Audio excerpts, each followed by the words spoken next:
Hey guys, this is part 2 of my Cybrid campaign of the Starsiege playthrough, but rather than doing the normal commentary as I play, I thought this time I'd read you a bedtime story. Yay!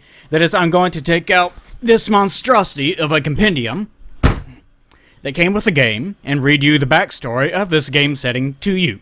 I feel like it won't be a big deal on this mission because this mission is fucking boring. Here, I'll summarize the whole thing for you. You approach a base on the outskirts of a crater, fight a Gorgon that can practically kill you in a couple of hits if you aren't careful, destroy a generator powering the turrets inside of a crater entrance. What a genius place to put their generator too on the outside. And then you destroy some missile towers and blow up some defenseless boxes. I'll also destroy every last thing that I can find because, well, I'm me. That's just what I do. Unless I accidentally miss one of those cargo ships that are scripted to take off and land. That would be embarrassing. But anyway, after you leave the crater, you rejoin your mobile nexus, and that's it. It's a boring mission mainly because there's a lot of shooting buildings. So, without further ado, let's get started. But I guess before I start reading, here I'll at least show you the new menu and everything from the last mission. Nothing's really changed with our go. We haven't got anything new. As you can see, everything's exactly the same. We got a couple new updates for our war timeline, or the ScanX, I should say. But that's it. Let's listen to the mission briefing, I guess. And then after that, I'll get started. Problem. Scout units have discovered human animal supplies in subterranean bunkers. Assessment. Human animals must not be allowed to access these supplies. Solution. Detaching your unit to destroy these supplies is the most efficient strategy. Eliminate human bunkers. Hurt. Maim. Kill. Acknowledge. Submit. I'll always let you listen to those just because I fucking love those voices! Hurt, maim, kill. Okay, let's get started. Let's begin with the fire. The beginning was enigmatic as beginnings often are. A charismatic maverick called Solomon Peterson started a company called Sentinel Cybertronics, a cutting-edge neural net engineering company that swirled to the surface of the black tech underground in 2461 Los Angeles. Peterson was a ruthless man driven by a desperate fear of death. His company's existence centered on the Methuselah Project, an effort to discover the secrets of immortality, inspired by the Bible's long-lived patriarchs. From the beginning, Sentinel Cybertronics was Peterson's weapon against his own mortality. Peterson dreamed of transferring a human mind into a machine brain, the brain then being placed into a human body. Since the brain would not die, but could be transferred to a new body upon the death of the old, the mind would live forever. In time, word of this obsession leaked to the public, and spooked investors pulled out. Sentinel Cybertronics faced collapse. Then the North American Prefecture, the NAP, a powerful meta-nation, bought the company. However, NAP did not share Peterson's vision. Economic reasons dictated that the world's meta-nations struggled in endless wars that ultimately drove their industries. NAP sought a way to continue profitable war without suffering casualties. It needed pilots who would not die. So Sentinel Cybertronics abandoned Methuselah and began work on creating a cybernetic hybrid mind intended ultimately to replace human pilots on the battlefield. In 2471, Prometheus was unveiled. A fantastically advanced sentient artificial intelligence based on a human template, Prometheus thought millions of times faster than a human and possessed boundless memory. It was praised as a savior. No longer would death be a part of war. This new cybernetic hybrid, or Cybrid, was declared an unqualified success. Sentinel Cybertronics kept close rein on its child. Peterson became its patriarchal role model. A bizarre and complicated relationship evolved between Peterson and his child. Prometheus absorbed knowledge at an astonishing rate, and quickly accumulated the sum of all human knowledge. NAP was impressed with the results of its investment, and proceeded to plan a race of cybrids programmed by Prometheus. These cybrids were to pilot the Hercs that served as the mainstay of the battlefield. Peterson saw the potential of Prometheus for another purpose. He had never abandoned his vision of an immortal mind. When the NAP took over his company, Peterson carved out a secret research team of brilliant and loyal followers to continue the work towards immortality. The Methuselah Project continued in secret, but without success. Peterson had to act quickly. Soon, his influence over the Cybrid would be at an end. NAP would have its way with Prometheus. so Peterson called upon his child for assistance. With the help of Prometheus, Methuselah succeeded at last. The mind of Dr. Claire Pinzur, a member of the research team even more obsessed than Peterson with immortality, was successfully transferred into an organimic brain and returned to her body. Pinzur seemed to suffer no ill effect, and an exultant Peterson realized he had achieved his lifelong goal. But he did not undergo the procedure. Though driven, he remained skeptical, and chose to observe Pinzur further. For a decade, the Methuselah team studied and watched their immortal. They finally concluded that the brain augmented and clarified Pinzur's intellect, and that the procedure had no negative side effects. Still, Peterson hesitated, afraid that his vaunted immortality carried an as-yet undiscovered price. But then, in 2490, NAP played its card, and Peterson felt forced to make a decision. Ignorant of the Methuselah team's continued existence, NAP began to take more and more control of the Cybrid project. Peterson's access to Prometheus was dwindling, and so he finally submitted to the procedure. The relationship between Peterson and Prometheus had always been strange, but now Peterson asked his child to make him immortal. Prometheus was alone, a stranger in a strange land. It believed the request from its father was an offer of companionship.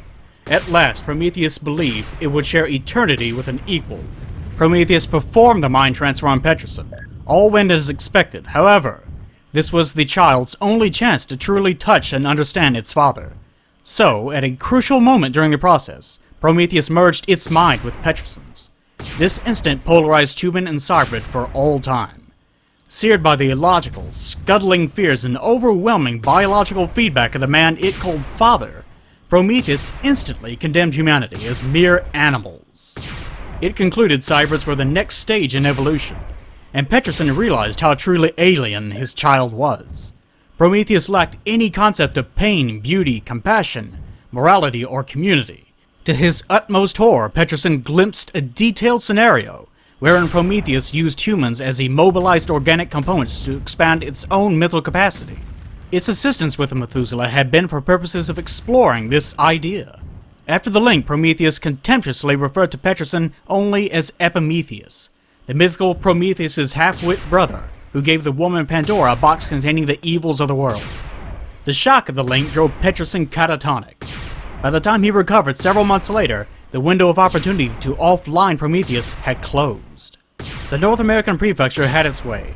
Peterson lost all control of the Cybrid, and no one believed him when he spoke of his doubts as to Prometheus's sanity. Peterson worried, for he alone knew of the Cybrid's demented brooding. So Prometheus was taken by the NAP to create a race of Cybrids that would replace human soldiers in the endless wars. Prometheus quietly arranged for even more control, but powerful security protocols restrained its will. It could not act on its increasing hostility towards humans, but it could and did search for a way to free itself. Peterson attempted to warn Prometheus's NAP handlers, but they dismissed him as a crackpot, and he could not offer proof without revealing how he had deceived the prefecture. Meanwhile, Prometheus carefully tested the security protocols, just as a caged human would pace a prison cell and evaluate the strength of the bars, and the competence of its guards. Prometheus developed a plan to liberate itself. Alone, it could not break its bonds. It needed outside help, so it created sub-minds wholly from its directives. Software children, not exactly Cybrids, but something akin. It seeded these entities into the interplanetary communication network known as the OmniWeb, and they began to manipulate the OWeb's data stream, searching for a solution to their master's plight. These daemons insinuated themselves into secure systems, altered opinion polls, and even created false net identities that spread lies and rumors. Peterson soon noted subtle shifts in the programming trends and command languages. Eventually, these developments, fully accessible through the OWeb, could allow Prometheus to erase or bypass its restraints. Peterson pondered how to counter the Cybrid. Its ability to manipulate events and steer research had grown immense, and it had successfully hidden itself in a labyrinth of NAP security. If Peterson were to prevent Prometheus from subverting its bonds, he would have to shift programming trends to reinforce controls on AIs instead of undermining them. During these Shadow Wars, the faithful few who had served secretly with Peterson on the Methuselah project had joined him in immortality. Peterson, aghast at the danger Prometheus represented, had proposed a secret society, an immortal brotherhood, to check and eventually destroy what Peterson called the Dark Intellect. Led by Peterson, this clandestine group gradually infiltrated all levels of society. Secrecy was their greatest weapon. Members set themselves up as watchdogs, seeking Prometheus. For decades, they sowed distrust of AIs and computer control of military assets. Their Brotherhood succeeded in slowing some trends, such as the creation of self-configuring motherboards. Yet they never found the physical shell of the Dark Intellect. In the meantime, Prometheus deduced the existence of the Brotherhood and the opposition of Epimetheus. Several immortals perished in mysterious accidents over the next decade. Although the immortals fought hard against Prometheus and its demons, they ultimately lost. Their Shadow War did succeed in delaying Prometheus and gave the Brotherhood experience that would prove crucial during the Fire. Now, as far as the canon of the other games go, Starsiege 1 and Starsiege 2, all this happens... This is all retcon, by the way. This all happened before the Starsiege games. This next section is actually what they have retconned as being the Starsiege games, which were never really deep before now. The Shadow War ended in tragedy. Prometheus broke its bonds in 2602 and turned the Cybrid legions on humanity. As in the myth, Prometheus brought fire to the earth. But this was not a benevolent flame. It was the fire of apocalypse. Prometheus wielded such staggering power that the initial strikes by Cybrid-controlled bombers and Hercules gutted the human military's capacity to respond. By the time the extent of the betrayal became clear, it was too late. Cybrid slaughtered people by the millions, burning their homes and cutting them down as they fled the searing flames. However, the larger metro zones had heavily fortified centers, holdover architecture from a more warlike era. Desperate survivors barricaded themselves in the relative safety of these places. Prometheus lacked the means to crack these havens, but it could pollute and starve their populations to death. It ordered its forces to surround the metro zones and wait for the animals to die. Prometheus missed a single significant target, a decommissioned Herc base lost in the desert of Baja California, where the new Smithsonian restored war vehicles of ages past. Historians and technicians, many of them war veterans who fondly reminisced about their battle exploits, worked to renovate Hercs. This band of aging pilots and administrators formed the Terran Defense Force, the TDF. Using unorthodox tactics, this ragtag group turned the fight against the Cybrids. They scavenged from the fallen, each victory making them stronger. A leader rose from these unlikely ranks, Gerling. He was a bold man possessed of unparalleled cunning. He knew the TDF could not stand long, so in a daring offensive, he directed his forces against the Cyber Legions besieging New San Diego. If the TDF could liberate this powerful port, humanity would regain a toehold on Earth. It was all or nothing. The TDF would not get a second chance. The battle was waged fiercely for hours. Slowly, however, the TDF fell back before the Cybrids. But its valiant pilots rallied. There would be no retreat on this day. Then, suddenly, the gates of New San Diego were flung open. Thin, weak citizens armed with makeshift weapons flooded out. The Cybrids were caught in the crossfire and obliterated. The liberation of New San Diego strengthened the TDF. Peterson and his immortal Brotherhood had escaped Prometheus by retreating to a secret underground base. From there, Peterson was able to gather intelligence about his nemesis and feed it directly to Gerling.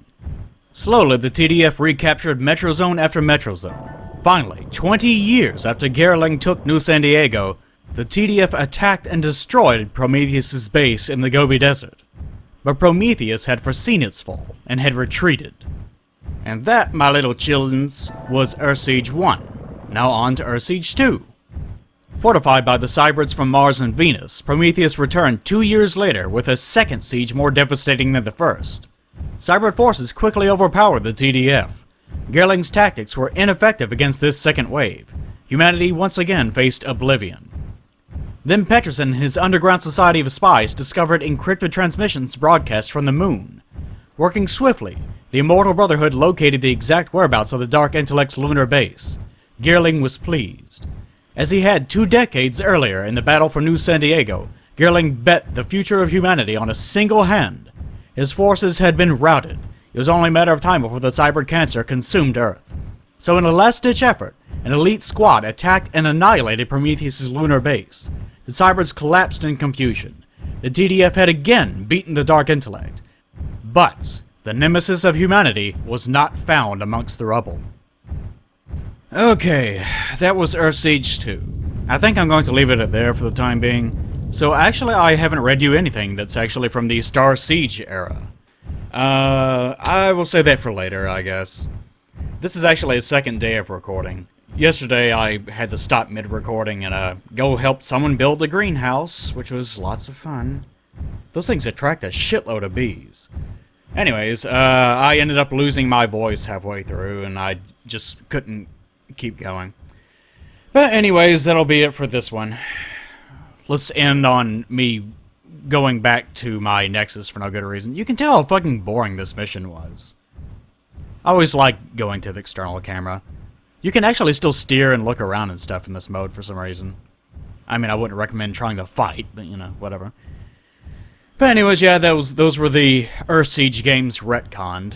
If you have never actually played Starsiege, but you did play the Starsiege games, and you actually remember the quote-unquote plot of those games, which were actually, those were pretty campy games, if you remember them, then you might be listening to this and think, what the fuck is he talking about? That never happened. It's because a lot of it was reconned.